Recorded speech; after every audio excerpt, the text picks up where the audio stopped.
मैं धन्यवाद देता हूँ प्रभु पवित्र आत्मा परमेश्वर जी, हम आपकी उपस्थिति का स्वागत करते हैं। प्लीज़ आप हमसे बातें कीजिएगा लॉर्ड, आप हमें सिखाइएगा खुदा, आप हमारे जीवन में खुदा आज़ादी दीजिएगा।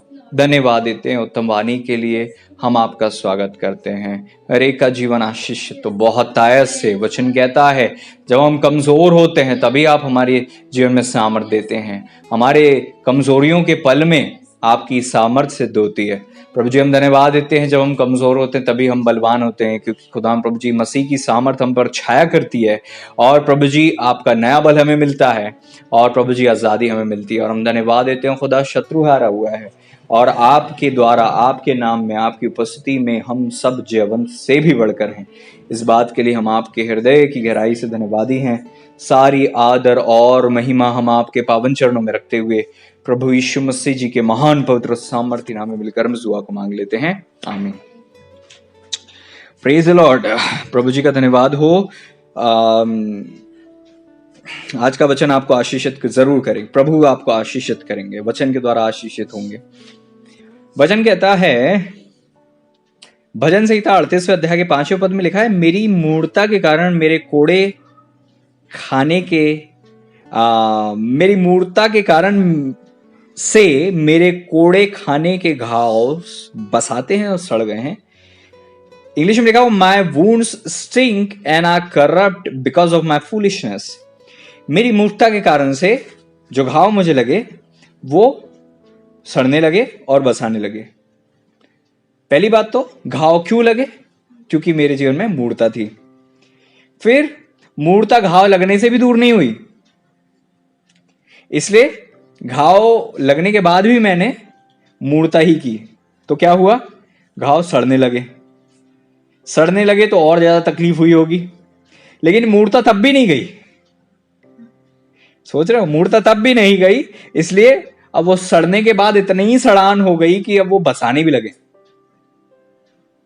ठीक है। मेरी मूढ़ता के कारण मेरे कोड़े खाने के घाव बसाते हैं और सड़ गए हैं। आप समझ रहे हो मूढ़ता की चरम को आप देख रहे हो यहां पर, कि मनुष्य जब मूढ़ता में होता है तो वो गलत निर्णय लेता है, गलत मार्ग लेता है, गलत डिसीजंस लेता है, और उसके कारण से क्या होता है? वो घायल हो जाता है। अब होना तो ये चाहिए कि उसको घायल होने के बाद तुरंत समझ जाए, लेकिन वो समझता नहीं है। घायल होने के बाद भी वो अपनी मूर्खता को कायम रखता है। ठीक है, मूर्खता को टू बी कंटिन्यू रखता है, और उसके बाद घाव जो होते हैं ठीक नहीं करता, वो मूर्खता के कारण उनको खुला छोड़ता है, वो सड़ने लग जाते हैं। फिर भी वो, उसको चैन नहीं है, फिर भी वो बैठा रहता है, अपनी मूर्खता में फंसा रहता है, बंधन में बंधा रहता है। उसके बाद जब वो सड़कर बसाने लगते हैं, अब बसाने लगते हैं तो क्या होता है? देखो, दर्द होता है तो खुद को ही पता चलता है। सड़ने लगे हैं और ज्यादा दर्द बढ़ गया तो भी खुद को पता, लेकिन जब बसाने लगे तो दूसरों को पता चलता है, अरे ये बदबू कहां से आ रही है, अरे ये स्मेल कहां से आ रही है। That is the same condition with lots of people in the body of Christ. कलीसिया में कई लोगों की यही स्थिति है। मूढ़ता के कारण वचन कहता है, मनुष्य के घाव, पहली बात तो घाव होते हैं, सड़ते हैं, फिर बसाते हैं। 3 लेवल हमने देखे हैं। होना तो ये चाहिए हम पहले ही चेत जाएं कि हमें घाव ना लगे, फिर भी हम नहीं सुधरते। घाव लगने के बाद नहीं सुधरते, सड़ने के बाद नहीं सुधरते, फिर घाव बसाने लगे हैं, तब जब दूसरे टोचने लगते हैं, अरे अरे अरे अरे ये क्या हो रहा है, ये कहां से स्मेल आ रही है, ये क्या हो रहा है, इसको कैसे समझोगे आप? प्रभु का वचन कहता है, नीति वचन पहले अध्याय में लिखा हुआ है, जब आप पढ़ते हो पहले अध्याय के 32वें पद में, वहां पर साफ लिखा हुआ है, निश्चिंत रहने के कारण मूढ़ लोग नाश होंगे। है ना, हमने अभी पढ़ा कि मूढ़ता क्या है? निश्चिंत होना, निश्चिंत होना। और हम सब लोग जानते हैं निश्चिंत होने का मतलब क्या होता है? प्रार्थना ना करना। तो बेसिकली घाव, सड़ान क्यों हुई? क्योंकि प्रेयर नहीं थी। वचन कहता है मूढ़ता के कारण घाव लगते हैं। हम जानते हैं जब हम प्रेयरलेस होते हैं, प्रार्थना नहीं करते तो क्या होता है, हम घायल होते हैं, हमारे रिश्ते में घाव लगते हैं, हमारी है ना आत्मिक जीवन में घाव लगते हैं, हमारी पढ़ाई में घाव लगते हैं, हमारे सक्सेस में घाव लग जाते हैं, हमारे बिजनेस में घाव लग जाते हैं, हमारी फैमिली में, फैमिली के सुख शांति समृद्धि सब जगह। अब आपको मैं क्या बताऊं, आपकी दुआ से आपके घर के जानवर भी सुरक्षित रहते हैं, और अगर आपकी प्रेयर नहीं है तो क्या होगा, वहां भी घायल हो जाएंगे। प्रभु का वचन कहता है मूढ़ता के 3 स्तर आपने देखे हैं। मूढ़ता के कारण घाव लगते हैं, घाव सड़ते हैं, घाव बसाने लग जाते हैं। यही होता है जब आदमी दुआ करना छोड़ता है तो उसको खुद को तकलीफ होती है, वो झेलता रहता है, कुछ नहीं करता। ये नहीं कि वापस सुधर जाए, दुआ करने लगे, मूढ़ता छोड़ता नहीं है, फिर उसके जो घाव होते हैं बढ़ जाते हैं, सड़ने लगते हैं, है ना, तकलीफ ज्यादा बढ़ जाती है। तो भी दुआ नहीं करने चालू करते कुछ लोग, मैंने देखा है, तो भी दुआ नहीं करते, वो फिर भी अड़े रहते हैं। उसके बाद जब घाव बसाने लगते हैं, मतलब उनकी प्रेयर की कमी से इतना ज्यादा नुकसान हो जाता है कि दूसरे भी समझने लग जाते हैं, देख तू दुआ नहीं करती ना, देख तेरे साथ ये हो रहा है, देख तू दुआ नहीं करता ना, तेरे साथ। इसका मतलब क्या है, उनकी सड़ान अब दूसरों तक पहुंचने लगी है, उनकी सड़ान कलीसिया में दूसरों तक पहुंचने लगी है, उनकी आत्मिक जीवन की सड़ान दूसरों तक पहुंचने लगी है। दूसरे बोलने लगे, पहले तो यार तेरा आत्मिक जीवन बड़ा अच्छा था, अब तो तेरा आत्मिक जीवन बिल्कुल नहीं है। पहले तो तेरे दर्शन बड़े अच्छे थे, अब तो बिल्कुल नहीं है। पहले तो तेरे को देखने से लगता था बहुत सामर्थ्य में रहती थी, अब तो बिल्कुल भी नहीं है। क्यों ये होता है? मूढ़ता के कारण। कैसे होता है? मूढ़ता के कारण। अगर आपकी लाइफ में ये कार्य है तो आप मूढ़ता में हो, क्योंकि वचन में लिखा निश्चिंत रहने के कारण मूढ़ लोग नाश होते हैं। निश्चिंतता से नाश आता है। अब घाव जो सड़ गए हैं अब बसाने लगे, उसके बाद भी कोई नहीं चेतेगा तो क्या होगा, जहर फैल जाएगा और वो खत्म हो जाएगा। सेम कंडीशन होती है जब हम प्रेयरलेस होते हैं। अब जब प्रेयरलेस होते क्यों हैं? हमको पता है प्रेयर करना आसान है, प्रेयर करना अच्छा है, जरूरी है, प्रेयर से हम आशीर्वाद, फिर भी क्यों नहीं करते हैं? कारण क्या है? क्योंकि कोई चाहता नहीं कि हम करें, शत्रु चाहता नहीं कि हम करें। वो हर संभव कोशिश करता है कि आपको प्रेयर से रोके। प्रेयर करने जाओ, उसके बाद आपको पेट गुड़गुड़ होने लगेगा, भूख लगने लगेगी, फोन कॉल आ जाएंगे, दुनिया भर की चिंताएं चालू हो जाएंगी, कुछ ना कुछ ऐसा हो जाएगा। और फिर आप बोलोगे अब मैं, आप दिन भर तो बिजी रही, नहीं कर पाई, रात में पक्के में मैं 1 घंटे दुआ करूंगा। जैसे ही आप खाना खाने के बाद घुटने पे जाओगे, आपको उबासी आएगी और पता नहीं चलेगा कि कब आप बिस्तर पे पुट हो गए। आपको पता नहीं चलेगा कब आप बिल्कुल लुढ़क जाओगे, आपको पता नहीं चलेगा, क्योंकि आपकी प्रेयर लाइफ पर अटैक है। जिस भी वक्त किसी के भी जीवन में प्रेयर की कमी आती है, 3 चीजें उसकी लाइफ में चालू हो जाती हैं: घाव, सड़ाहट और बहुत बड़े स्तर पर बदबू, बहुत बुरे स्तर पर बदबू। प्रभु का वचन कहता है शत्रु और किसी काम के लिए नहीं आता है, हत्या करने, चोरी करने, घात करने, ये 3 काम वो करता है। क्या आप समझ रहे हो? प्रभु का वचन कहता है तुम्हें इसलिए नहीं मिलता क्योंकि तुम मांगते नहीं। प्रभु भैया हमें ये नहीं मिलता, भैया हमें वो नहीं मिलता, भैया हमारी आत्मिक उन्नति नहीं होती, भैया हमें ऐसा नहीं होता है, भैया हमारी आत्मिक उन्नति क्यों नहीं हो रही है, भैया हमने बहुत समय से सोच रहे हैं। देखो, आपके सोचने से, आपके मेहनत करने से बढ़कर है आपकी दुआ करना। वचन कहता है याकूब 4:2 में लिखा है, मैं तुम्हें इसलिए नहीं मिलता क्योंकि तुम मांगते नहीं। अब लोग कहेंगे भैया प्रभु जी को तो सब पता है, फिर हमें क्यों नहीं मिलता? प्रभु जी को सब पता है, लेकिन मिलता कब है? जब आप मांगते हो। मांगोगे नहीं तो मिलेगा नहीं, सिंपल सी बात है। हो सकता है आपकी लाइफ में कोई प्रॉब्लम होने वाली हो, प्रोग्राम हो चुकी हो, नियुक्त हो चुकी हो, तो भी अगर आप दुआ करोगे तो बच जाओगे, जैसे हिजकिय्याह ने किया। वचन कहता है यहां पर यशायाह 38वें अध्याय के 1 से 5 तक मैं पढ़ता हूं, वहां लिखा हुआ है, उन दिनों में हिजकिय्याह ऐसा रोगी हुआ कि वो मरने पर था, और आमोस के पुत्र यशायाह नबी ने उसके पास जाकर कहा, यहोवा यूं कहता है। देखो, यहां पर परमेश्वर के नबी यशायाह आकर भविष्यवाणी करते हैं, है ना, सलाह नहीं दे रहे, मशवरा नहीं दे रहे, यहां पर बोल रहे हैं कि ऐसा होगा। परमेश्वर ने कहा, यहोवा अर्थात परमेश्वर जी, परमेश्वर ने ये कहा है अपने घराने के विषय जो आज्ञा देनी हो वह दे दे, क्योंकि तू ना बचेगा, तू मर ही जाएगा। अब एक पास्टर आकर, एक बड़ा अभिषिक्त आकर ये बोल दे कि तू ना बचेगा, भैया ये तो बड़ी तकलीफ वाली बात है। प्रभु का वचन कहता है तब हिजकिय्याह ने दीवार की ओर, इंग्लिश में लिखा हुआ है, and Hezekiah turned his face toward the wall and prayed unto the Lord. हिजकिय्याह ने क्या किया, अपना चेहरा किया दीवार की तरफ और दुआ करना चालू किया। दुआ क्या करी, हे यहोवा मैं विनती करता हूं, स्मरण कर कि मैं सच्चाई और खरे मन से अपने आप को तेरे सम्मुख जानकर चलता आया हूं और तेरी दृष्टि में उचित था वही किया करता आया हूं। और हिजकिय्याह बिलक बिलक कर रोने लगा। भाई पास्टर बोलकर चले गया, पास्टर को खुदा ने बोला कर दिया। अब हिजकिय्याह का काम क्या था, यदि वो मूर्ता करते, मूर्ता क्या, अरे हाय रे अब तो मैं मरा, रोना चालू कर देते, दूसरों को बताना चालू कर देते, अपनी वसीयत लिखवाना चालू कर देते, तो फिर तो मर ही जाते ना।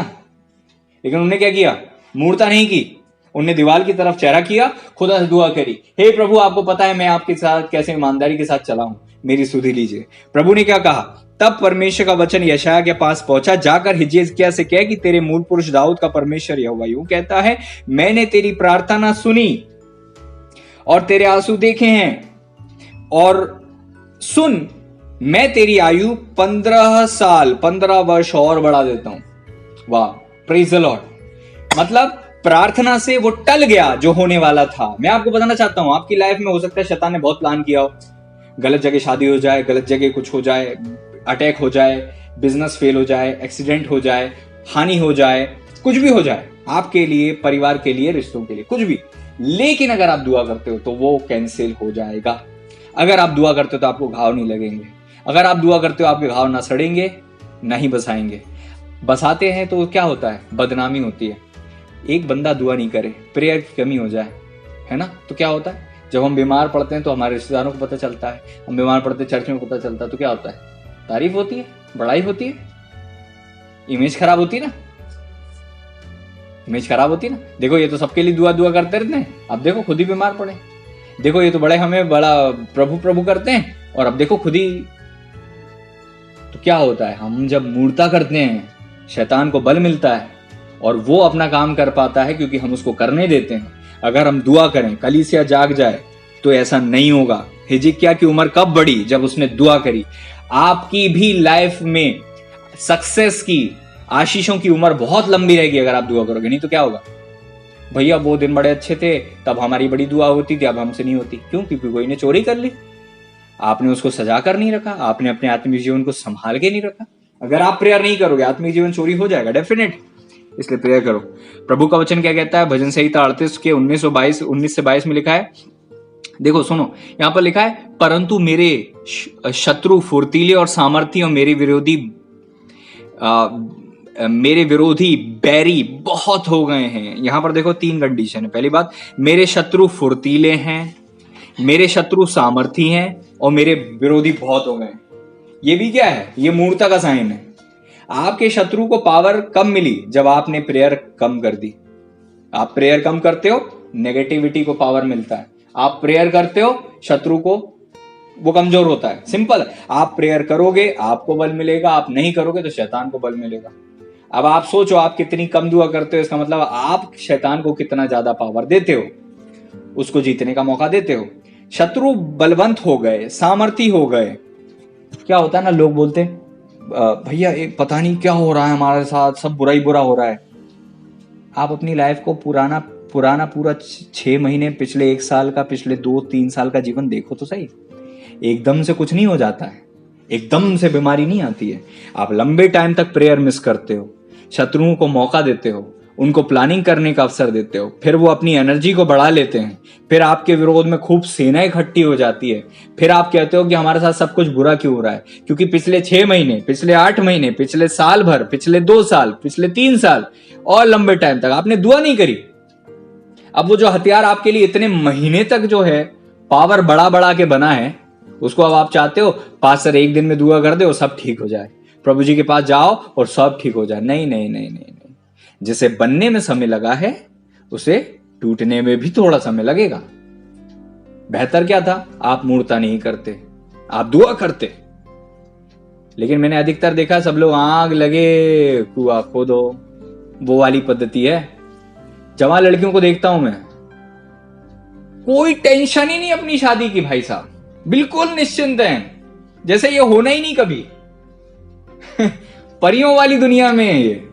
मायके में उनके तो बस पर लगे हुए हैं साहब, और जैसे ही शादी का टाइम आया उसके बाद देखो उसके बाद जब उल्टी गिनती चालू हो गई, भैया लड़के वाले आने वाले हैं, फिर देखो, फिर दुआ, फिर प्रार्थना, फिर उपास, भैया इससे नहीं करनी, भैया उससे नहीं करनी, भैया वो विश्वासी नहीं, भैया ये ऐसा नहीं है। क्या कर रहे थे पिछले 5 साल से, क्या कर रहे थे पिछले 10 साल से, क्या कर रहे थे पिछले सालों से, महीनों से? निश्चिंत है, जिसे इनकी लाइफ में कुछ होना ही नहीं कभी। और निश्चिंतता के कारण क्या होता है? घाव लगते हैं, सड़ते हैं, बसाते हैं, फिर इनकी बदबू दूर तक जाती है। गलत शादी हो गई, भैया रोती रहती है वो तो। भैया हर कभी उसका पति मारता है, हर कभी भगा देता है, हर कभी मायके में आ जाती है। ये बदबू दूर तक फैलती है और फिर पड़ोसी बोलते हैं, बड़ी दुआ दुआ करती थी रे तू, अब क्या हो गया? पति को सुधार ले। अब जीवन भर के लिए रोती रहती है। कारण क्या है? मूढ़ता ने घायल किया और अब बदबू आ रही है। आज अगर कोई भी जवान लड़का और लड़की इस प्रकार की मूढ़ता में आज सुधर जाओ, आज वाणी मिल रही है आपको, आज सुधर जाओ। नहीं सुधरे तो कल को आप इस विषय के लिए अगर रोगे तो उससे कोई फायदा नहीं होगा। आज है, आज है समय, आज है समय। अगर आप आज नहीं सुधरोगे, कल के लिए फिर आपके लिए मुश्किल है। मैंने अच्छे अच्छे आत्मिक लोगों को गलत शादी करते हुए और रोते हुए देखा है, और मेरे पास रेगुलर फोन कॉल और मैसेज आते हैं। अब ना मैं कुछ कर सकता हूं, ना वो लोग कुछ कर सकते हैं। जो कुछ कर सकते हैं प्रभु जी कर सकते हैं, लेकिन जो दुख से उनको गुजरना है उससे तो वो गुजरते हैं ना। भला होता आप पहले दुआ करते, भला होता पहले आप आज्ञाकारिता में आते, भला होता आप पहले कर लेते। तो जिनके हाथों से अभी सब कुछ खोया नहीं है, मैं उन जवानों से बात कर रहा हूं। प्रभु जी का वचन उन जवानों से बात कर रहा है।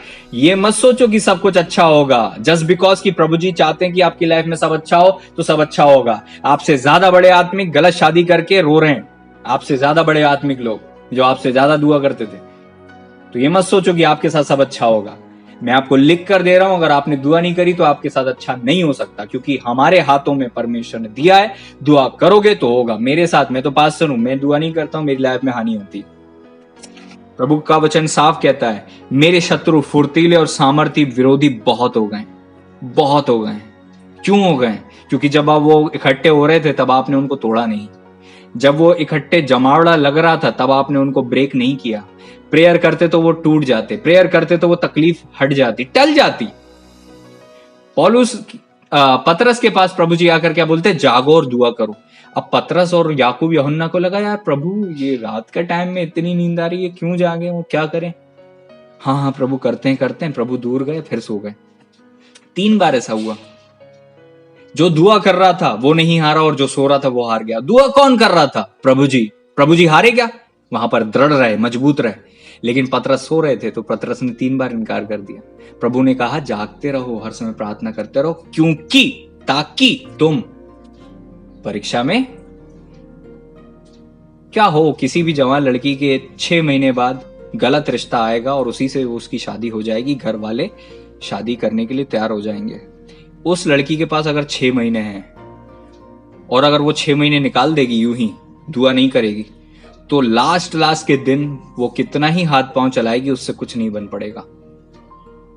आज 6 महीने हैं उसके पास, अगर वो 6 महीने की दुआ को इतना इकट्ठा कर लेगी कि उसके विरोध में कोई काम ही नहीं करेगा, शत्रु के काम, उसके हथियार काम ही नहीं कर पाएंगे, उसकी प्रेयर इतनी पहाड़ जैसी इकट्ठी हो जाएगी कि कोई शत्रु उसको लांग नहीं पाएगा। समझ रहे हो आप? क्या आप समझ रहे हो इस बात को? आग लगे तो कुआं नहीं खोदना। वचन कहता है 20वें पद में लिखा हुआ है, जो भलाई के बदले बुराई करते हैं वे भी मेरी भलाई के पीछे चलने के कारण मुझसे विरोध करते हैं। देखो विरोधी कब खड़े होते हैं? जब आप दुआ नहीं करते। हे यहोवा मुझे छोड़ ना दे, हे मेरे परमेश्वर मुझसे दूर ना हो, हे यहोवा, हे उद्धार करता परमेश्वर मेरी सहायता के लिए फुर्ती कर। एक बात मुझे बताओ, यहाँ पर वो दास बोल रहे हैं मुझे छोड़ ना दे। अब ऐसा क्यों लग रहा है इस दास को कि परमेश्वर ने छोड़ दिया? यही होता है जब हम प्रेयर नहीं करते। प्रेयर नहीं करते ना तो हमको लगता है हम परमेश्वर से दूर हो गए, परमेश्वर हमसे दूर हो गए। दूरी क्यों आई? क्योंकि आपने लंबे टाइम तक खुदा को अवॉइड कर दिया। अब आप सोच रहे हो कि एकदम से सब मिल जाए, तो नहीं होगा। अब आपको प्रोसेस से गुजरना पड़ेगा, ठीक है? और मैं आपको एक चीज बताना चाहता हूं, देखो कुछ भी हमें परमेश्वर ने देने का वादा किया, इसका मतलब ये नहीं कि वो मिल ही जाएगा, उसके लिए लड़ना पड़ेगा। प्रभु ने क्या बोला? देखो यहां पर लिखा हुआ निर्गमन उसके 2 अध्याय में 23 और 25 पद में लिखा, बहुत दिनों के बीतने पर मिस्र का राजा मर गया और इजरायली कठिन सेवा के कारण लंबी लंबी सांसें लेकर आहें भरने लगे और पुकार उठे, और उनकी दुहाई जो कठिन सेवा के कारण हुई वह परमेश्वर तक पहुंची। मैं आपको बताना चाहता हूं, 400 साल तक इजरायली लोग बंधुआई में थे, और वो बंधुआई में थे, किसी को फर्क नहीं पड़ रहा था, सब अच्छा चल रहा था, वो थे। लेकिन जैसे ही उनके ऊपर तकलीफ आई, वचन कहता है इजरायली कठिन सेवा के कारण लंबी लंबी सांसें लेकर आहें भरने लगे, हाय अब पता नहीं क्या होगा, हाय अब मरे, हाय अब तो पता नहीं क्या होगा। फिर प्रभु का वचन कहता है पुकार उठे, पुकार उठे। इनने कब खुदा को पुकारा? जब आग लग गई, तब कुआं खोदना चालू किया। और हम सब की यही आदत है, हमें आदत है जब बिल्कुल तकलीफ आ जाएगी तब हम दुआ करते हैं। हम पहले से हम दुआ को इकट्ठा नहीं करते, है ना। चींटियों से सीखो, वचन कहता है हे आलसी चींटी के पास जा, जब धूप काल रहता तब वो अपनी भोजन वस्तु बटोरती है। ये नहीं कि बारिश आएगी तब मैं भोजन बटोरूंगी, वो पूरी गर्मी भोजन बटोरती है और बारिश में कुछ नहीं करती, भर पेट खाती है, क्योंकि उसने जब बटोरने का टाइम था बटोरा। आपके दुआ का टाइम है आज, सब कुछ अच्छा है मतलब दुआ का टाइम है। तकलीफ जब आएगी तब आप दुआ करने बैठते हो, तब आपको उपास चालू करने होने पड़ते हैं, तब आपको सब जगह दुनिया के सारे पास्टर और सारे ऑनलाइन और इधर उधर प्रेयर टावर सब जगह फोन घुमा देते हो। अपनी जवाबदारी को पूरे मत करो और एंड टाइम पे दूसरों के कंधे पर जवाबदारी डाल दो कि भाई साहब अब हमारे लिए दुआ करो, अब हम फंस गए। ये मूर्ता नहीं तो और क्या है, इसी को कहते हैं मूर्ता। इसी के कारण घाव लगते हैं, घाव सड़ते हैं और बसाते हैं। प्रभु करे कि आज आपके और मेरे हम सब के अंदर से मूर्ता दूर हो जाए, आपके अंदर से मूर्ता की आत्मा नष्ट हो जाए। आप अभी से दुआ करना चालू करो। भविष्य रुका नहीं है, समय रुका नहीं है, घड़ी की सुइयां चल रही हैं, भविष्य आपके करीब आ रहा है। आपको अगर लगता है आज सब कुछ अच्छा है तो हमेशा नहीं रहेगा। याद रखो, अगर आज सब कुछ अच्छा है तो आज दुआ करो, आज प्रार्थना करो, ताकि कल आपका बेहतर हो, ताकि कल आपके रिश्ते बेहतर हो, ताकि कल आपके फाइनेंसेस बेहतर हो। लोगों को लगता था सब अच्छा होगा, 2020 से 2021 ज्यादा खतरनाक है, और मैं आपको गारंटी ले रहा हूं 2021 से आने वाले साल इससे भी ज्यादा खतरनाक होंगे। आप 2021 को भूल जाओगे, क्योंकि प्रभु का वचन कहता है जगह जगह अकाल पड़ेंगे, जगह जगह मृत्यु आएंगे, जगह जगह बहुत बुरी तकलीफ होने वाली है, अंत का समय है। लेकिन बचेंगे कौन? जो गढ़ में रहते हैं, गढ़ अर्थात परमेश्वर में छुपते हैं। Praise the Lord. अगर आप सुरक्षित हैं, आपको कोरोना नहीं हुआ, ये बहुत बड़ा चमत्कार है कि अगर आपको बीमारी नहीं हुई, बहुत बड़ा चमत्कार है। बड़े बड़े लोग बीमार हो गए और आज शांत हो गए, लेकिन अगर आप सुरक्षित हो, बहुत बड़ी बात है, बहुत बड़ी बात है। इसलिए आज अपनी दुआओं को इतना इकट्ठा कर लो कि आपके घर में, आपके परिवार में किसी को कोई तकलीफ ना हो, कोई बीमारी ना हो, कोई तकलीफ ना हो, कोई भोजन की कमी ना हो, आपके रिश्तों में प्रॉब्लम ना आए, आपके खत्तों में प्रॉब्लम ना आए। उसकी जवाबदारी आपके कांधों पर है। आज अच्छे दिन है, अकाल के दिन नहीं है, तो आज अपनी भोजन वस्तु बटोर लो, अर्थात अपनी दुआओं को इतना इकट्ठा कर लो कि अंत के टाइम में जब दुआ ना बने तब आपका स्टॉक इतना तैयार रहे, इतनी दुआ तैयार रहे, उसकी ब्लेसिंग आपको मिलती जाए। क्या आप समझ रहे हो? प्रभु का वचन क्या कहता है? जब परमेश्वर ने फिरौन को स्वप्न बताया, उसका अर्थ जब यूसुफ को पता चला, तो यूसुफ ने क्या किया? 7 अच्छे वर्षों में सारा अनाज इकट्ठा कर लिया, क्योंकि पता था आने वाले दिन बुरे हैं। मुझे एक बात बताओ, आने वाले दिन अच्छे हैं कि बुरे हैं? बुरे हैं। तो आज आप क्या कर रहे हो? कुछ इकट्ठा कर रहे हो, प्रेयर इकट्ठी कर रहे हो। आज के लिए आज की दुआ जितना काम चलाऊ है उतना कर लेते हैं। आने वाले दिन ऐसे होंगे, हो सकता है घर छोड़कर भागना पड़े, हो सकता है कोई आपको विरोधी खड़े हो जाए। मसीह के विरोधी इतने ज्यादा खड़े हो जाएंगे आप कह नहीं सकते। चिप लगाने के लिए जब आपको प्रेशराइज किया जाएगा, कुछ लोग निश्चिंत बैठे, कलीसिया को प्रभु उठाकर ले जाएंगे और चिप बाद में लगेगी। अरे भैया, ऐसा नहीं होना है, ऐसा नहीं होना है। ये मत सोच के रहना। एक भी वचन आप मुझे बताओ जहां लिखा हो कि कलीसिया उठा ली जाएगी फिर चिप लगेगी। मुझे ये बात बता दो आप, और मैं आपको अगर एक ऐसा वचन पढ़ा दूं जहां पर लिखा हुआ है तो आपके होश उड़ जाएंगे। ठीक है, अभी उन चीजों का समय नहीं कि मैं उन चीजों में जाऊं, लेकिन आपको पता है कलीसिया को तकलीफों से गुजरना पड़ेगा। हाँ, महाक्लेश काल की सारी तकलीफों से नहीं गुजरना पड़ेगा, लेकिन तकलीफों की शुरुआत हो चुकी है। क्या कलीसिया उठा ली गई है? दुनिया भर में महामारी चल रही है, कलीसिया उठा ली गई है? उठा ली गई है क्या? ऐसे ही कई तकलीफें और हैं जो कलीसिया को झेलनी पड़ेंगी, उसके बाद कलीसिया उठा ली जाएगी। क्या आप समझ रहे हो? क्या आप तैयार हो उन चीजों के लिए? जब अकाल पड़ेंगे, जब आपको भागना पड़ेगा। हो सकता है लोग, सरकार बोले जो चिप नहीं लगाएगा उसको जेल में डालो, हो सकता है। और प्रभु का वचन कहता है जो जो चिप नहीं लगाएगा ना उसको राशन पानी नहीं मिलना, कोई सब्जी नहीं, कोई भाजी नहीं, कोई किराना नहीं, कुछ नहीं। हो सकता है नगर पालिका वाले पानी भी बंद कर दें, बिजली का कनेक्शन चले जाए, क्योंकि लेन देन कम हो, बंद हो जाएगा, आपके पास चिप नहीं। और चिप लगाओगे तो नरक है, चिप नहीं लगाओगे तो धरती पर बहुत तकलीफें हैं, क्या करोगे? आज तैयारी के दिन है, आज तैयारी के दिन है, आज दुआओं के दिन है, आज खुदा से रिश्ता बनाने के दिन है। जितना दुआ अत्यधिक प्रार्थना करोगे उतना तुम उस समय स्थिर रहोगे। सीधी सी बात है, जो सब बच्चे साल भर पढ़ते हैं एग्जाम टाइम में वही पास होते हैं, और जो एग्जाम टाइम में सोचते हैं कि हमको कहीं से कुछ मिल जाए और हम कहीं से कुछ कर लें, उनका रिजल्ट फेल ही होता है। मत सोचो एंड टाइम पे कुछ होगा। ये टाइम आपका तैयारी का टाइम है, ये टाइम आपकी तैयारी का टाइम है। प्रभु ने अपनी तैयारी 30 साल करी थी, 3.5 साल की सेवा के लिए 30 साल की तैयारी थी। आपकी तैयारी क्या है आने वाले दिनों के लिए? हम तो आज ही ऐसे हैं, थोड़ी सर्दी बुखार आ जाती तो दुआ छोड़ देते हैं। जब कोई डंडे मारकर चिप लगाएगा तो हम मना कर पाएंगे? कर पाएंगे?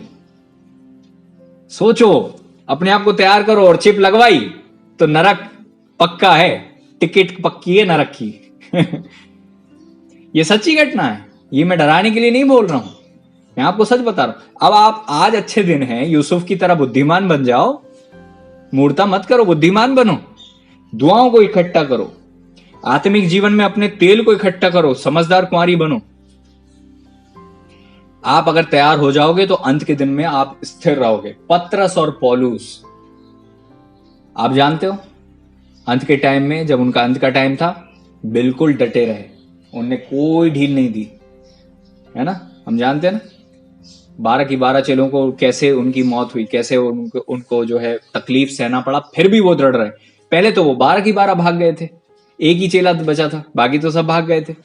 एक खत्म हो गया था, एक बचा था और बाकी सब भाग गए थे। लेकिन अंत के टाइम में प्रभु ने उनको ऐसी दृढ़ता दी क्योंकि उनने तैयारी की थी।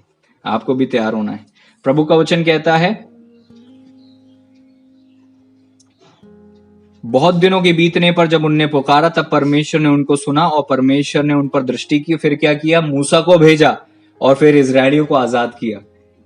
400 साल तक उनने पुकारा नहीं था।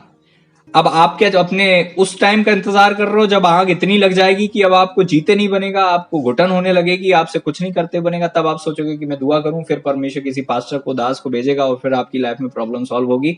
तो आप वो व्यक्ति हो जो मूर्ता कर रहे हो कि घाव भी लग जाए, घाव सड़ भी जाए, जब बदबू आए तब आप खुदा को करो। ऐसी गलती ना करो। प्रभु के वचन में साफ लिखा हुआ है, जब परमेश्वर ने इजरायलियों को कनान देश दे दिया था ना, तो परमेश्वर ने नहीं कहा था कि जाओ मैंने सब कुछ साफ कर दिया और जाके बस रहने लगो। ऐसा हुआ था क्या? वचन कहता है कनान में जब वो गए तो युद्ध करना पड़ा। ऐसे ही प्रभु ने कहा है तुम्हारे साथ सब कुछ अच्छा होगा, तो क्या अपने आप हो जाएगा? नहीं, युद्ध करना पड़ेगा, लड़ना पड़ेगा, उसको प्राप्त करना पड़ेगा। परमेश्वर ने कहा है कि तेरी शादी इससे होगी, अपने आप हो जाएगी प्रभु जी, अपने आप हो जाएगी। एकदम से हवा आएगी और दुनिया की सारी चीजें एकदम सेट हो जाएंगी और मेरी शादी वहीं हो जाएगी। ऐसा नहीं होगा कभी। युद्ध करना पड़ेगा, तुम्हें दुआ करनी पड़ेगी, खड़े रहना पड़ेगा, उसके लिए सामना करना पड़ेगा उसके लिए। तब जाकर जो परमेश्वर ने प्रतिज्ञा दी है तुम्हारे विवाह के लिए, तुम्हारे जीवन साथी के लिए, तुम्हारे भविष्य के लिए, पढ़ाई के लिए, कॉलेज के लिए और कुछ भी, कब होगा? जब तुम दुआ करोगे। और अगर बैठे रहोगे कि प्रभु आप तो सब जानते हो, याद रखो मत्ती 7:7 कहता है मांगो तो मिलेगा। मांगो मतलब दुआ करो, युद्ध क्षेत्र में दुआ के साथ। वचन कहता है गिनती 21 के 1 से 3 में लिखा हुआ, तब आराद का कनानी राजा जो दक्षिण में रहता था यह सुनकर कि जिस मार्ग से वे भेदी आए थे उसी मार्ग से अब इजरायली आ रहे हैं, इजराइल से लड़ा। मुझे ये बात समझ में आती है, आपको आती कि नहीं आती मुझे तो पता है। प्रभु ने कहा तुम्हें उस मार्ग से जाना है। अब उस मार्ग से जाना है तो ये भूल जाओ कि वहां सब कुछ अच्छा होगा, वहां युद्ध होगा। इजरायली लोगों से लड़ा, वो कितनों को बंधुआ कर लिया। तब इजरायलियों ने, सुनो ध्यान से सुनो, तब इजरायलियों ने यहोवा से यह कहकर मन्नत मानी, यदि तू सचमुच लोगों को हमारे वश में कर दे तो हम उनके नगरों को सत्यानाश कर देंगे। इज़राइल की यह बात सुनकर यहोवा ने कनानियों को उनके वश में कर दिया, अतः उन्होंने उनके नगरों समेत उनको भी सत्यानाश किया। इससे उस स्थान का नाम होर्मा रखा गया। अब परमेश्वर को पता था कि लोगों को बंधुआई हो रही है। सुनना, प्रभु जी को पता था कि परमेश्वर की प्रजा को अटैक हो रहा है, फिर भी जब तक दुआ नहीं करी लोगों ने, जब तक मन्नत नहीं मानी, तब तक उनकी लाइफ में कुछ हुआ नहीं। समझ रहे हो? आप बीमार पड़ रहे हो, प्रभु जी को पता है। आपके घर में तंगी आ रही है, प्रभु जी को पता है। लेकिन प्रभु जी ने यह भी तो कहा है ना कि तुम मांग, दुआ कर, तब मैं तेरे शत्रुओं को तेरे चरणों की चौकी कर दूंगा। है कि नहीं? और हम तो बस बैठे हैं, अपने आप हो जाएगा, हमें सहन शक्ति देना प्रभु। कई ऐसी तकलीफें हैं जो प्रभु जी की ओर से नहीं और हम जबरन सह रहे हैं। हम क्यों सह रहे हैं हमें नहीं पता। प्रभु जी का वचन कहता है, प्रेरितों के काम उसके 12वें अध्याय में देखो क्या लिखा है। उस समय हेरोदेस का राजा ने कलीसिया के लिए एक व्यक्ति को दुख देने के लिए उन पर हाथ लगाए। फिर अब मैं पढ़ने की बजाय मैं आपको समझाता हूं। यूहन्ना को यहां पर याकूब को पकड़वा लिया और तलवार से मार दिया। पतरस को भी पकड़वा लिया और उसके बाद सोचा है मैं इसको भी सुबह मार दूंगा। रात्रि में जब पतरस सो रहे थे, कलीसिया को लगा कि अब जो है अब जागने आने का टाइम है, ऐसे काम नहीं चलेगा। हमें तो लग रहा था हमारे साथ सब कुछ अच्छा होगा, लेकिन एक पास्टर हमने खो दिया अपना। अब समझ में आ रही हम क्यों अपने पास्टर्स को खो देते हैं? क्यों हम अपने पास्टर को खोते हैं? क्यों हमारे कलीसियाओं से अभिषिक्त लोग प्रभु में जल्दी सो जा रहे हैं, जवानी में चले जा रहे हैं? यहां पर लिखा हुआ है, उन्होंने यूहन्ना के भाई याकूब को तलवार से मरवा डाला। और उसने देखा कि यहूदी लोग इससे आनंदित होते हैं, तो उसने पतरस को भी पकड़ लिया और उसने बंदीगृह में डाल दिया, सिपाही को लगा दिया। बंदीगृह में रखवाली हो रही थी पतरस की, भाग नहीं पाए। प्रभु जी का धन्यवाद हो, कलीसिया जाग गई उस टाइम में। प्रभु जी का धन्यवाद हो, कलीसिया जाग गई। प्रभु का वचन कहता है, परंतु कलीसिया उसके लिए लॉ लगाकर प्रार्थना कर रही थी। आज कलीसिया पास्टर के लिए लॉ लगाकर प्रार्थना नहीं कर रही, इसीलिए पास्टर्स को अटैक आ रहा है, पास्टर सेवा छोड़ रहे हैं। एक स्टैटिस्टिक्स के अनुसार हर महीने पिछले साल से 1500 पास्टर सेवा छोड़ देते हैं। 1500 पास्टर सेवा छोड़ देते हैं। एक सर्वे के अनुसार 95% पास्टर्स अपनी पत्नी के साथ दुआ नहीं कर पाते, उनके बीच में कोई प्रॉब्लम आती है। 95% ये सर्वे है, उनकी आपस में नहीं बनती है, जो भी कारण है। एक पासवान होने के नाते मैं जानता हूं, पासवान अपनी तकलीफ न चर्च को बताते, ना अपनी पत्नी को बताते हैं, ना अपने परिवार को बताते हैं, वो खुद झेलते रहते हैं। एक दूसरे सर्वे के अनुसार अधिकतर जो प्रचारक होते हैं उनको अटैक आता है, क्योंकि उनका हृदय इतना कमजोर हो जाता है। प्रभु की दासी प्रभु की अभिषेक दासी कैथरीन कुलमन जी जब अपने अंतिम शैया पर थी, जो लोगों कि मैंने बाद में उन स्टडी की, जिन लोगों ने उनकी बायोग्राफी लिखी, जिन लोगों ने उनके विषय में बातें की, उन्होंने कहा कि वो अगर और अपने आप का ध्यान रख पाती 10 साल और जीवित रहती। हम ये नहीं जानते कौन कितना जीवित रहता है, लेकिन हम एक चीज जानते हैं कि अगर आप किसी भी व्यक्ति को अत्यधिक प्रेशर में रखोगे और वो अपनी काम के साथ साथ दूसरों का भी काम जवाबदारी को पूरा करेगा, तो वो कैसे भला चंगा रह पाएगा? समय से पहले वे लोग प्रभु के पास चले जाते हैं। बड़ी दुख की बात है। हाल ही में हमने हमारे बीच से प्रभु के एक सेवक को प्रभु जी के पास जाते हुए देखा। हमने एक सेवक को खोया है। हम जानते हैं इस बात को। आज हम ये नहीं कह रहे हैं कि वो समय पर गए, समय के पहले गए, ये तो परमेश्वर जानते हैं। लेकिन आज हम ये जरूर कह सकते हैं कि अगर हम नहीं चाहते तो ये जो 1500 का आंकड़ा है ना हर महीने, उन चर्चेस का सोचो जिनके पास्टर सेवा छोड़ देते हैं और कलीसिया को छोड़कर चले जाते हैं, काम धंधा करने लगते हैं। क्यों? क्योंकि 2 बहुत बड़े अटैक हो रहे हैं। पहली बात, लॉकडाउन का टाइम है, उसके बाद पास्टर्स सेवा छोड़ रहे हैं। कारण क्या है? उनके पास प्रॉपर टाइथ नहीं आती, लोग नहीं देते पैसा। कुछ लोग तो इस भ्रम में है टाइथ परमेश्वर नहीं चाहते कि हम दें। कुछ लोग तो इस भ्रम में बैठ गए कि परमेश्वर ने नहीं कहा कि टाइथ दो। ये भूल गए कि पुराने नियम का परमेश्वर नए नियम में नहीं बदला है। ये भूल गए परमेश्वर ने उन लोगों को जिनको सेवा के लिए चुना है, उनको परमेश्वर ने काम धंधे के लिए नहीं रखा है। मैं एक चीज बताऊं, सबकी सबकी सेवा काम धंधे के साथ सेवा नहीं होती। सबके साथ ऐसा नहीं है कि उनको काम भी करना है और सेवा भी करना है। कुछ लोगों की बुलाहट होती है। क्या आप समझ रहे हो इस बात को? कई लोगों को परमेश्वर फुल टाइम सेवा के लिए बनाता है। अब उनको जिनको फुल टाइम सेवा के लिए बुलाया परमेश्वर ने, उनको परमेश्वर वो क्या करेगा? क्या आप समझ रहे हो? दो मेन अटैक है। क्यों सेवा छोड़ता आदमी? पहली बात, उनको फाइनेंशियल प्रॉब्लम होती है। वचन कहता है लेवी लोग खेत को भाग गए। Praise the Lord. ये प्रॉब्लम है। क्यों? क्योंकि हमको लगता है कि नहीं नहीं नहीं नहीं नहीं नहीं, टाइथ हम नहीं दे सकते, टाइथ हम नहीं दे सकते। ये मैं वर्ल्ड वाइड में, मैं आज केवल अपनी चर्च की बात नहीं कर रहा हूं, कई दूसरे चर्चेस जुड़े हुए हैं, जो पासवान के कलीसिया के सदस्य जुड़े हुए हैं, कई लोग सुनते हैं। आज मैं उस सब को ग्लोबली एक मैसेज देना चाहता हूं। कलीसिया में पासवान लोग दो बहुत बड़े बर्डन में। पहली चीज फाइनेंशियल अटैक, दूसरी चीज स्पिरिचुअल अटैक।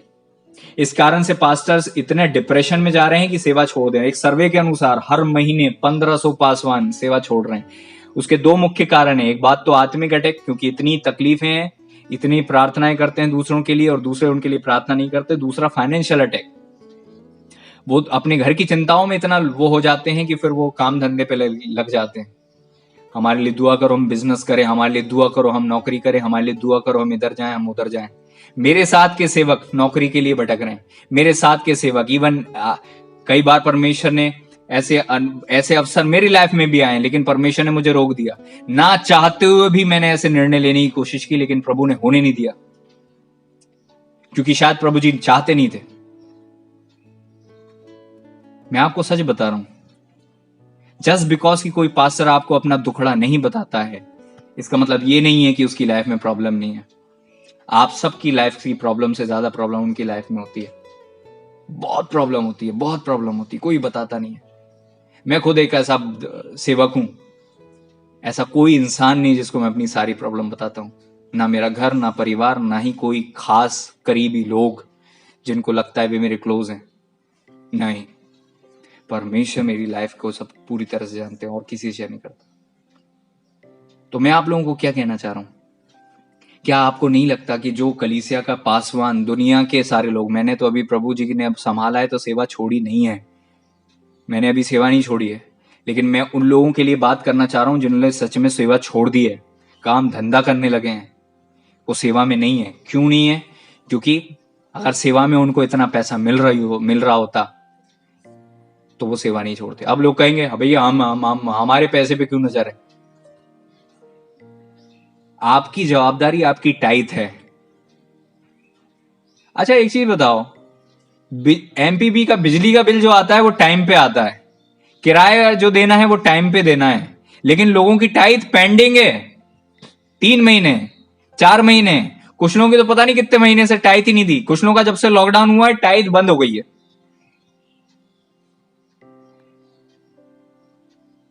खुदा का धन्यवाद हो जो लोग सेवा में अभी भी हैं, प्रभु ने उनको बल दिया है। लेकिन कितने ऐसे सेवक हैं जिन्होंने सेवा छोड़ दी है क्योंकि उनके पास उतना नहीं आता, सेवा छोड़ दी है।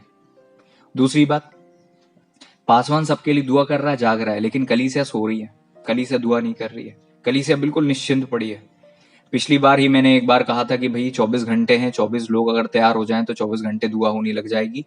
नहीं करते लोग, कुछ लोग ही हैं जो कर रहे होंगे, कई लोगों ने करना छोड़ दिया। और उसके बाद जब पास्टर पर अटैक होता है तो हम ये सोचते हैं पास्टर पे ऐसा क्यों हुआ, पास्टर दुआ नहीं करते, पास्टर की ये प्रॉब्लम, पास्टर की वो प्रॉब्लम। मैं सच में ये बात कहता हूं, मैंने सेवा में जब से मैंने होश संभाला है, सेवा में आया हूं, तब से मैंने देखा है विश्वासियों से ज्यादा आक्रमण अटैक पास्टर्स पे होते हैं और सबसे कम दुआ पास्टर्स के लिए होती है। ये मैंने देखा है, क्योंकि पास्टर अपना दुख लेकर किसी के पास नहीं जाते, यहाँ तक कि अपने खास लोगों को भी शेयर नहीं करते अपना दुख, इसलिए वो अकेले झेलते रहते हैं। एक सर्वे के अनुसार सबसे ज्यादा अटैक पास्टर्स को होते हैं। अधिकतर most of the time Paswan को अटैक्स होते हैं, क्योंकि वो प्रचार करते हैं और जब इतना नेगेटिव न्यूज सुनते हैं ना तो दिल कमजोर होता है, बीपी बढ़ जाता है, बीपी लो हो जाता है, बढ़ जाता है ना, इस प्रकार की खून की संबंधी प्रॉब्लम चालू हो जाती है। कैसे संभव है कि घर में आप कचरे को रखो और घर में बदबू नहीं आए? लेकिन हम लोग क्या करते हैं, सारा कचरा पास्टर पे लाद देते हैं। सारे फोन कॉल आते हैं, सारी नेगेटिव, सारी बातें नेगेटिव दिन भर। क्यों पास्टर फोन नहीं उठाता? क्योंकि उसको आपकी नेगेटिव बातें नहीं सुनना है। क्यों? इसलिए नहीं पास्टर फोन उठाता है, क्योंकि हम सारा कचरा उनके ऊपर डाल देते हैं और उसके बाद कई लोग है ना रिटर्न फोन भी नहीं करते हैं कि भैया हमारी लाइफ में प्रभु ने सहायता की। एक बात मुझे बताओ, क्या आपने बैलेंस बनाया लाइफ में? अंधेरा भी उतनी घंटे होता है ना, दिन और रात के 4-4 पहर परमेश्वर ने दिए हैं। रात के शाम के 6 बजे से सुबह 6 बजे तक 12 घंटे, सुबह 6 बजे से शाम के 6 बजे तक 12 घंटे। समझ रहे हो? दिन को बैलेंस टाइम दिया, रात को बैलेंस टाइम। लेकिन हम लोग क्या कर रहे हैं? लाइफ में बैलेंस नहीं है। सारी नेगेटिव बातें पास्टर को बता देते हैं, जब सुख की बात आती है नहीं बताते। हमको पास्टर से दुआ करानी है, लेकिन जो जवाबदारी हमारी है कि हमें टाइथ देना है। प्रभु का वचन कहता है धन्यवाद के बलिदान। धन्यवाद के बलिदान में आपको पता, थैंक्स गिविंग में पुराने नियम में पढ़ना, वो क्या करते थे? अपनी संपत्ति की कई चीजें देते थे, अपना पैसा देते थे, धन्यवाद की भेंटें चढ़ाते थे। बस मुझे थैंक यू बस हो गया, खत्म, थैंक यू। कुछ लोग तो थैंक यू भी नहीं बोलते। बाकी भेंटे और वो सारी चीजें तो दूर भूल जाओ। पैसे से लेन देन नहीं, पैसे का नहीं भैया, पैसा हमारा है। और वही चीज आप ऑक्सीजन में दे दोगे, कोरोना में दे दोगे, सब जगह दे दोगे। लेकिन प्रभु जी का धन्यवाद हो कि जो लोग टाइथ देते हैं रेगुलर, उनकी लाइफ में व्यर्थ खर्चे नहीं होते, उनके घर में व्यर्थ खर्चे नहीं होंगे कभी। ये बात की गारंटी है। जो बीज बोते हैं उनको फल मिलेगा जरूर। तो ये 2 गलती हम करते हैं पासवानों के लिए। पहली बात, जो हमारी जवाबदारी है वो हम नहीं करते, टाइथ नहीं देते। और कुछ लोग टाइथ भैया 1000 रुपए है, आधी इधर दे दो, आधी उधर दे दो, आधी उधर दे दो। थोड़ा सा कोई सेवक हमारे घर में आते हैं, थोड़ा सा उनके लिए भी बचा लो, उनके भी हाथ में रखने के लिए हमारे पास होना। उस टाइथ को पता नहीं कितने टुकड़े करते हैं, क्योंकि हमारे पास्टर को इतनी जरूरत नहीं है। टुकड़े करके, अरे हमें वो मिनिस्ट्री को भी तो देना है, इस बार इसको आधा कर लो, वो फलानी मिनिस्ट्री को भी देना। वचन कहता है कि भंडार में ले आओ। आपका भंडार कौन सा है? जहां आप रहते हो, जहां आप सेवा करते हो, जहां आप जाते हो, जो आपका कलीसिया है, वहां पर आपको अपनी टाइथ देना है। अगर आपकी टाइथ पेंडिंग है तो आपको नहीं लगता सारे दशवांश भंडार में ले आओ ताकि मैं तुम्हारे ऊपर से शत्रु को दूर कर दूं। ऐसा करके तुम पर भारी श्राप पड़ा हुआ है, तुम नहीं करते, भारी श्राप पड़ा हुआ है। कई लोगों के ऊपर ये प्रॉब्लम आती है, लेकिन कुछ लोग बोलते हैं कि नहीं ऐसा नहीं होता, नया नियम आ गया, बदल गया, नया नियम आ गया। नए नियम में जब प्रभु जी आ गए थे, प्रभु जी ने एक दासी को 2 दमड़ी देते हुए देखा, उसकी तारीफ की। नए नियम में वचन कहता है जब पहली कलीसिया बन गई थी, वही नए नियम में थी। वचन कहता है सबने अपनी पूरी संपत्ति बेच दी, घर बार बेच दिया, उसके बाद सब लोग को दासों के चरणों में डाल दिया। आपसे पूरी संपत्ति बेचने के लिए चरणों में डालने को नहीं बोला जा रहा है आपसे। आप जो आपका है ही नहीं, पहली बार टाइथ आपकी नहीं है, वो परमेश्वर का है। जो परमेश्वर का वो परमेश्वर को दो, है ना। हम अपना टैक्स दे देते हैं लेकिन खुदा को कुछ नहीं देते। हम डॉक्टर को सब दे देते हैं, खुदा को कुछ नहीं देते। हमारे सारे बिल पेंडिंग नहीं है, टाइम टू टाइम खर्च होते हैं, लेकिन हमारी टाइथ पेंडिंग है 6 महीने, 8 महीने, साल भर। फिर हम बोलते हैं ये 6 महीने के तो इसको भूल जाओ, अब रेगुलर इस महीने से रेगुलर कर दूंगा, ये पुराना जो था ना इसको मैं जोड़ूंगा नहीं, इसको मैं ऐड करके नहीं दूंगा, ये इतना बहुत इकट्ठा हो गया, अब 10,000 हो गया, मैं नहीं दे पाऊंगा। हर महीने का 1000 रुपए, 10,000 10 महीने से मैंने दिया नहीं, अब नहीं दे पाऊंगा मैं। आज से, अब जो मई से पक्का। ऐसी है हमारी सोच, हम उधार रखे हुए हैं, है ना। तो क्या होगा? सेवक सेवा छोड़ेंगे नहीं तो क्या करेंगे? और जब हम दुआ नहीं करेंगे उनके लिए तो उनकी लाइफ में प्रॉब्लम नहीं आएगी क्या? मैंने देखा था प्रभु के अभिषेक दास जो प्रभु में सो गए, प्रभु उनके परिवार को शांति दे। सच में ये बहुत बड़ा दुखद बात हुई। जो मेरे आत्मिक मेंटर थे, जिनके द्वारा मैं सेवा में आया, पास्टर आशीष यादव जी, 2012 में उनके द्वारा मुझे बपतिस्मा मिला।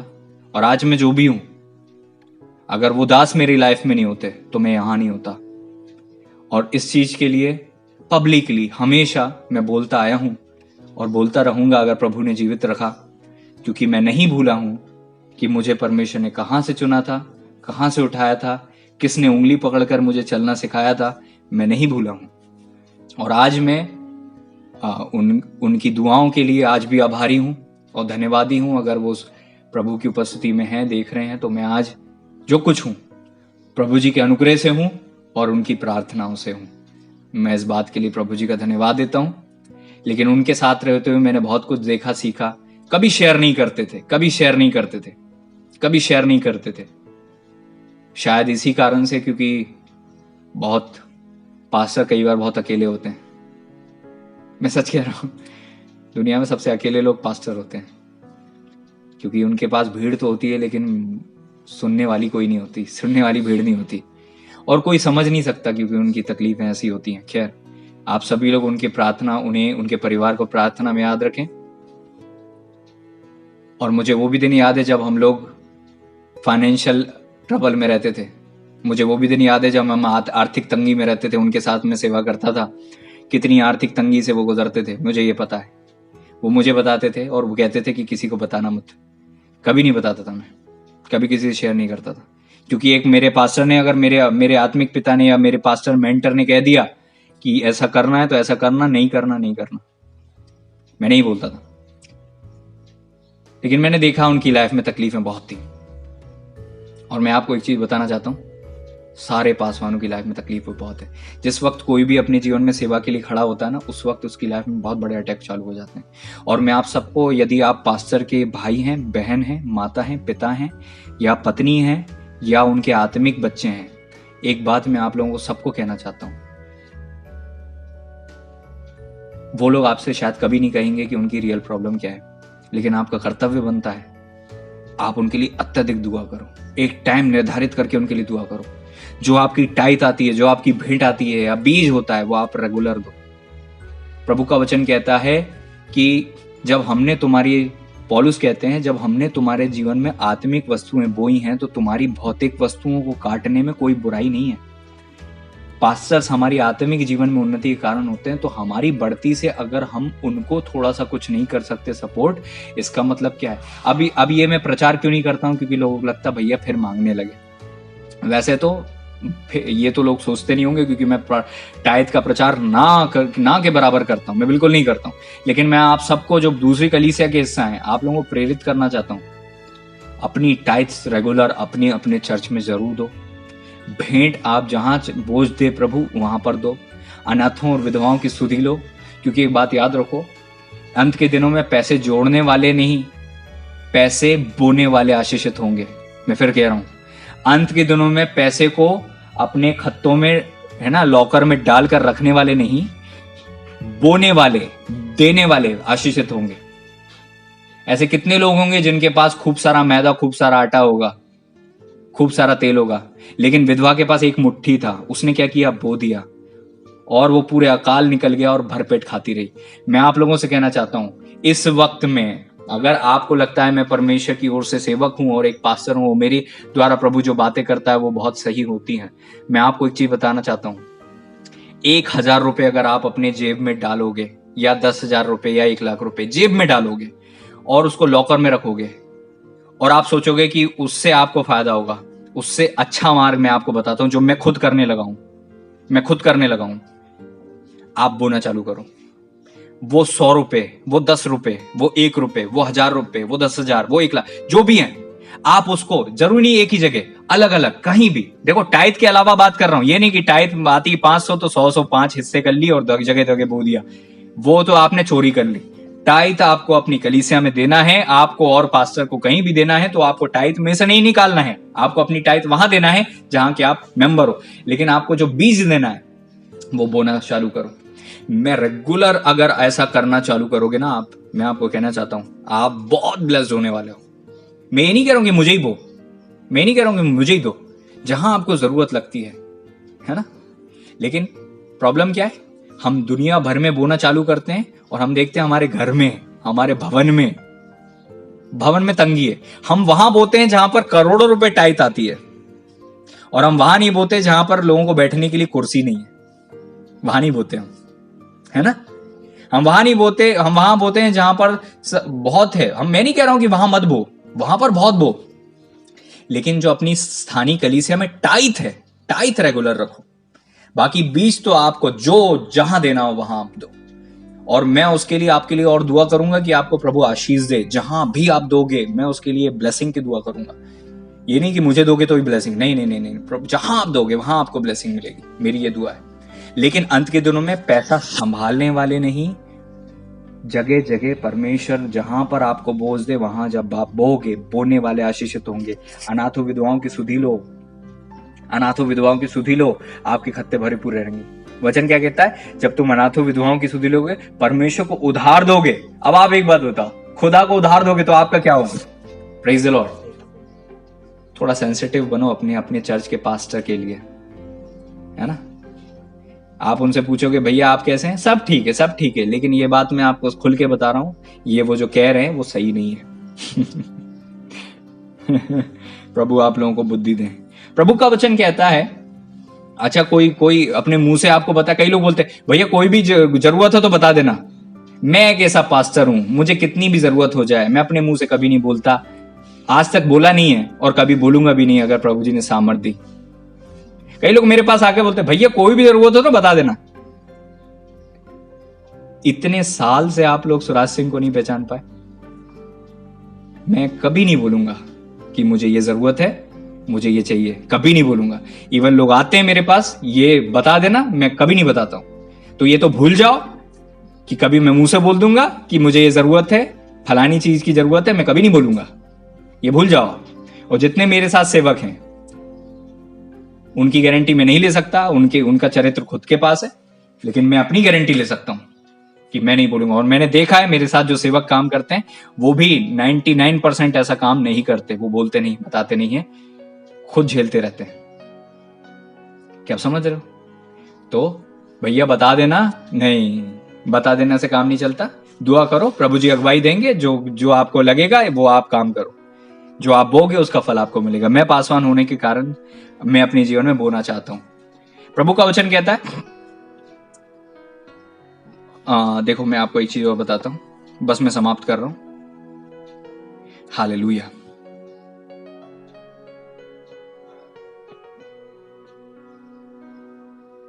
सबसे पहली चीज तो यह कि प्रभु ने आपको जो जवाबदारी दी है उसकी जवाबदारी आप प्रभु को ना दो। प्रभु ने आपको जवाबदारी दी है, वो जवाबदारी आप प्रभु को ना दो। प्रभु सब कुछ अच्छा रखे, नहीं, आपको जो जवाबदारी दी वो आप करो। फिर आप कहो प्रभु आप सब कुछ अच्छा रखें। आपको दुआ करना है वो आप करो, ठीक है। और आज ही प्रभु से क्षमा मांगो सब लोग। अगर आपने दुआ नहीं करी है, अपनी जवाबदारी पूरी नहीं की है, प्रभु जी से क्षमा मांगो और संभव कोशिश करो कि वो सारी जवाबदारी आप पूरी करो। क्योंकि अंत के दिनों में आप आशीषित तब होगे जब आप अपनी जवाबदारी पूरी कर रहे हो और आप बो रहे हो। अगर आप बोने वाले हो आपको कमी नहीं होगी। बोने वाले बनो, प्रभु आपको बुद्धि दे। Praise the Lord. और जितने भी पास्टर्स के खास लोग हैं, कुछ बुक मैं रिकमेंड करूंगा, पास्टोरल केयर जो होती है ना। ये प्रचार खत्म हो गया, प्रचार के बाहर की बात मैं बता रहा हूँ आपको। ऐसी इंफॉर्मेशन आपको लेना चाहिए, ऐसी स्टडी आपको करना चाहिए ताकि आपको पता चले कि हमें इन लोगों के साथ कैसे रहना है, पास्टर्स के साथ कैसे डील करना है। पास्टर्स की वाइफ को तो रिकमेंडेड है पास्टोरल केयर, जिसके विषय में पूरा स्टडी होती है कि पास्टर को क्या क्या जरूरत होती है, कैसी केयर की जरूरत होती है। क्योंकि पास्टर खुद अपने मुंह से नहीं बोलते, आपको खुद अपनी दुआओं में रखना पड़ेगा। एकता की प्रार्थना बहुत जरूरी है। परिवार में सब लोग अलग अलग दुआ कर रहे हैं और सब लोग इकट्ठे दुआ कर रहे हैं, दोनों का अंतर आएगा। पति पत्नी अलग अलग दुआ कर रहे हैं, इकट्ठी दुआ कर रहे हैं, दोनों में अंतर आएगा। परमेश्वर ने आपको ग्रुप दिया होगा, हो सकता है कोई एक भाई दिया होगा, बहन को बहन दी होगी, कोई ना कोई ग्रुप दिया होगा, है ना। उनके साथ रेगुलर दुआ करो, वो इम्पैक्ट बहुत ब्लेस्ड होगा। आइए हम दुआ करें। प्रभु जी हम धन्यवाद देते हैं, आपने मुझे इस्तेमाल किया, आपने अपने बच्चों से बातें की, हम धन्यवाद देते हैं। सारी महिमा आदर आपके पावन चरणों में रख जाते हैं। और खुदान प्रभु जी हम दुआ करते हैं मेरे पिता, आज से हम अपनी जवाबदारी को पूरा करें। वचन कहता है मेरे पिता, ये जो प्रचार था वो मेरे प्रभु प्रार्थना के ऊपर था और अपनी जवाबदारी के ऊपर था। हमारी जवाबदारी हमारी प्रार्थना है। मूर्ता के कारण घाव लगते हैं, सड़ते हैं, फिर बसाने लग जाते हैं, और कुछ लोग फिर भी नहीं सेधते और नाश हो जाते हैं। वचन कहता है निश्चिंत रहने के कारण मूढ़ लोग नाश होंगे। आलसी के खेत के पास से जाता था, सब कहीं कटीले पेड़ और उसका बाड़ा गिरा हुआ था। हाँ मेरे पिता परमेश्वर प्रभु जी, हमने अपने बाड़े को तोड़ दिया। वचन ये भी कहता है कि बाड़े को जो तोड़ता है उसको सर्प डसता है। सर्प घुसा कैसे? परिवार में तकलीफें आई क्यों? क्योंकि कहीं ना कहीं से बाड़ा खुला हुआ था। मेरे पिता इन सबको बुद्धि दीजिए ताकि ये बाड़ा लगाए रखें, कलीसिया में बाड़ा लगाए रखें। पतरस के ऊपर अटैक था, पतरस ने नहीं दुआ की बल्कि कलीसिया ने दुआ करी और पतरस कलीसिया की दुआओं से आजाद हुए। आज चर्च में पास्टर सेवा छोड़ रहे हैं। कई लोग प्रभु जी अपनी कम उम्र में प्रभु के पास चले जा रहे हैं।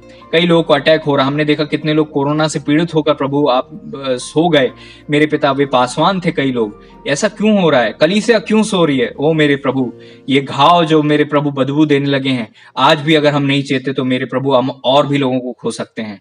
मेरे पिता आज ये चेत जाएं, जैसे पुराने में भी कलीसिया चेत गई। जब उन्होंने याकूब को खो दिया, पतरस को खोने के डर से उन्होंने दुआ करने लग गए मेरे पिता। आज ये मेरे पिता परमेश्वर प्रभु जी, जब इतने सारे पासवान मेरे पिता परमेश्वर प्रभु जी अटैक में हैं, हेल्थ उनकी खराब है, बीमारियों से ग्रसित हैं, ओ मेरे पिता अटैक है उनके ऊपर, वायरसेस और कितनी प्रकार की हाई बीपी, शुगर और दुनिया भर की बीमारी उनके शरीर में आ रही हैं।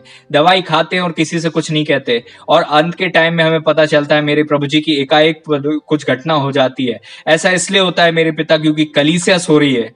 कलीसिया के लिए जब पासवान उनकी सेवा करता है तो कलीसिया की जवाबदारी की वे पासवान की और उनके घर की सेवा करें। हाँ मेरे पिता, ये कलीसिया की जवाबदारी होती है। ओ पिता, वचन कहता है, पौलुस ने कहा, जब हम तुम में आत्मिक चीजें बोते हैं, तुम्हारी भौतिक वस्तुओं को हम काटने की हमें अधिकार है कि हम काट सकें। हाँ मेरे पिता, ये कलीसिया समझती नहीं है। जब कलीसिया में पासवान को प्रभु जी ओ पिता प्रार्थना निवेदन दिया जाता है, वो मेरे प्रभु कभी लौट कर ये धन्यवाद की दुआ नहीं करवाते कि हमारे जीवन में काम हो गया। जब उन्नति आती तब रोकर नहीं आते, तब हंसते हुए नहीं आते, जब तकलीफ आती तब रोकर आते हैं। मेरे पिता, पासवान के पास सारी खबरें नेगेटिव आती हैं और उसका इम्पैक्ट उनके ऊपर बहुत नेगेटिव होता है, और प्रभु जी उनका शरीर जवाब दे जाता है मेरे पिता, और प्रभु जी तमाम प्रकार के अटैक्स और प्रॉब्लम उनकी लाइफ में आ जाती है, और कलीसिया इस बात को नहीं समझ पाती। लेकिन आज मैं पासवान होने के नाते आपके अभिषेक दास की अधीनता में रहा और मैंने उनके जीवन को बारीकी से देखा। मैं इस चीज को जानता हूं क्योंकि आपने मुझे बारीकी से प्रभु जी अभिषेक्तों के साथ प्रभु जी जोड़ा है, और मैं उनकी लाइफ को पर्सनली जानता हूं। कितने ऐसे अभिषेक्त हैं जो अपनी सगी संबंधी पत्नी, अपनी वाइफ से भी शेयर नहीं करते। हाँ मेरे पिता, आज कितने ऐसे पास्टर्स हैं जो नौकरी ढूंढ रहे हैं, बिजनेस ढूंढ रहे हैं, क्योंकि उनके पास इतना पैसा नहीं है कि मेरे प्रभु जी वो अपना घर चला पाए। मेरे पिता, ओ खुदा प्रभु जी, जब न्याय होगा मेरे प्रभु, आप लोगों से पूछेंगे मेरे पिता। ओ मेरे पिता, आज हमें बुद्धि दीजिए, हम अपनी जवाबदारियों को पूरा करें। ओ मेरे पिता परमेश्वर प्रभु जी, जबकि मेरे पिता परमेश्वर प्रभु जी जो हमारे लिए जागते हैं, हम उनके लिए अगर 5 मिनट नहीं जाग सकते, ओ मेरे प्रभु जी, तो हम मूर्ता में हैं खुदा। हमारे बुद्धि दीजिए खुदा, हमारी समझ खोल दीजिए खुदा। कई लोग ऐसी हैं जो बच्चे हैं, बहनें हैं, बेटियां हैं, जो चाहती तो है करना, लेकिन अपने परिवार के कारण, अपने पति के कारण, अपने घरवाले के कारण, उनके दबाव में ऐसा कर नहीं पाती। कई बार टाइथ नहीं दे पाती, कई बार वो दुआ नहीं कर पाती, जो वो बीज बोना चाहती हैं दूसरी मिनिस्ट्रीज में नहीं बो पाती। उसका कारण ये है कि उनके ऊपर प्रेशर है। आज ऐसी भी बेटियां हैं, मेरी उनके लिए दुआ है प्रभु, आप उनके लिए मार्ग खोल दीजिए ताकि मेरे पिता उनके भी जीवन में कभी कमी घटी ना हो, और प्रभु जी इस बात का उन्हें दुख और मलाल ना हो कि हम बहुत कुछ कर सकते थे, हमने नहीं किया। आज इन सबको बुद्धि दे, हम अपनी दुआओं का सपोर्ट दें, पासवान को दुआओं का सपोर्ट दें, हम अपने पासवान को दुआओं का सपोर्ट दें, हम अपनी कलीसिया में दुआओं का सपोर्ट दें। ओ मेरे पिता, हम सपोर्ट करने वाले बने। ओ मेरे पिता, ना कि मेरे पिता परमेश्वर प्रभु जी जिस थाली में खाएं उसमें छेद करें, जिसके द्वारा उन्नति हुई है उसका विरोध करें, बल्कि हम सपोर्ट करने वाले बने। प्रभु आप हमें ऐसी बुद्धि दीजिएगा। आपने ऐसा हमारी लाइफ में कर दिया, हम धन्यवाद देते हैं। हर एक को ब्लेस करें, हफ्ता भर आशीषित हो। आपने अपने बच्चों से बातें किया, मैं धन्यवाद देता हूँ। सारी आदर और महिमा हम आपके पावन चरणों में रखते हैं। प्रभु यीशु मसीह जी के महान पवित्र सामर्थ्य नाम में सारी आदर और महिमा आपके चरणों में रखते हुए दुआ को मांग देते हैं। आमीन। Thank you Lord, thank you holy spirit Lord ji, thank you Lord. आमीन आमीन आमीन। अब हमारे परमेश्वर पिता का प्रेम, पुत्र प्रभु यीशु मसीह जी का अनुग्रह और प्रभु पुत्र आत्मा परमेश्वर जी की गहरी संगति सहभागिता हम सभी विश्वासियों के साथ प्रभु जी के दूसरे आगमन तक निगरानी होती रहे। आमीन। प्रभु जी आप सबको आशीष दें, आपकी रक्षा करें। God bless you all. हफ्ते भर दुआ करें, हफ्ते में एक दिन उपवास रखें और प्रार्थना दुआ में रहें। प्रभु आप सबको आशीष दें। God bless you all. आमीन। थैंक यू लॉर्ड, हालेलुया। जो लोग 24 घंटे के लिए, कुछ लोग, मेरे ख्याल से 8-9 लोग तैयार हुए थे, उनमें से भी कई लोग पीछे चले गए हैं, रेगुलर दुआ नहीं कर रहे हैं।